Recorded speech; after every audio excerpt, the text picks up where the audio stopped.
فرق اتنا ہے، دلیل کیا ہے؟ تم کھڑی مورتی کی پوجا کر رہے ہو، وہ پڑی مورتی، ایک پڑی مورتی کی ایک کھڑی مورتی کی، یہ شنکر بھگوان کی مورتی ہے، یہ بڑے پیر صاحب کا یا نظام الدین اولیاء کا مزار ہے، یہ احمد رضا خان کا مزار ہے، یہ کھڑی مورتی ہے، یہ پڑی ہے، جو کام اس پہ ہو رہا ہے وہی کام تو اس پہ بھی ہو رہا ہے، ورنہ مجھے بتا دو،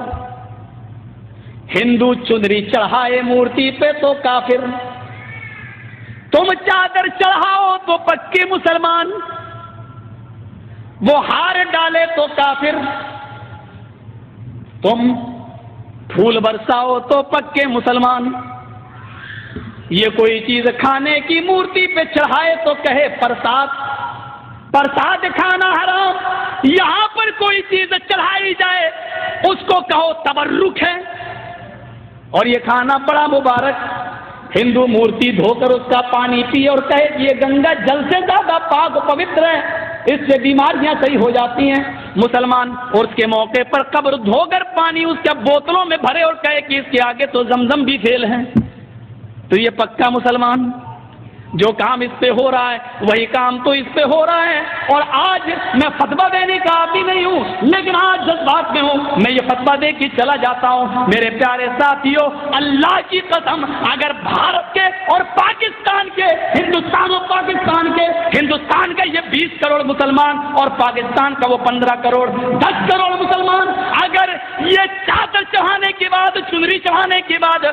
تبرک کھانے کے بعد اگر یہ جنت کے اندر چلا گیا تو کعبے کے رب کی قسم کھا کے کہتا ہوں کہ بھارت کا 60 کروڑ ہندو بھی ایک ایک کر کے جنت میں چلا جائے گا، اور اگر بھارت کا ہندو جنت ہی نہیں ہے تو اتنا یاد رکھنا کہ پھر تم اپنے مسلمان ہونے کا سرٹیفکیٹ پیش کرو، تم وہ جہنم میں کیوں جائے گا؟ اگر وہ ان کاموں کی وجہ سے جہنم میں جا رہا ہے تو تم یہ کام کیوں کر رہے ہو؟ تمہارے اندر یہ کام کیوں پائے جا رہے ہیں؟ تم بھی تو وہی کام کر رہے ہو۔ ارے اس نے تو پھر بھی مورتی لگا رکھی ہے، تم نے تو پتہ نہیں کس کو گاڑ دیا اور نام ہی اس کے بدل دیے، اللہ جانے اس میں حقیقت میں وہ ہے بھی یا نہیں ہے۔ مسجد میں ہوں، اللہ کے گھر میں، اللہ کے گھر سے بڑی کوئی جگہ نہیں ہوتی ہے۔ میں نے بنارس میں اپنی آنکھوں سے دیکھا، اپنی آنکھوں سے، ننگا بیٹھا رہتا تھا، جینیوں میں جیسے ننگے بابا ہوتے ہیں نا، انڈیا والوں کو اچھی طرح معلوم ہوگا، وہ گھومتے ہیں آگے اور پیچھے پیچھے عورتیں چلتی ہیں، ان کے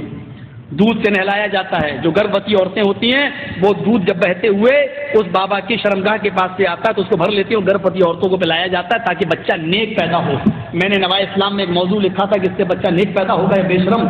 یہ تو خود ہی پتہ چلے گا، کیس چل گیا تھا میرے اوپر۔ غور کریں آپ،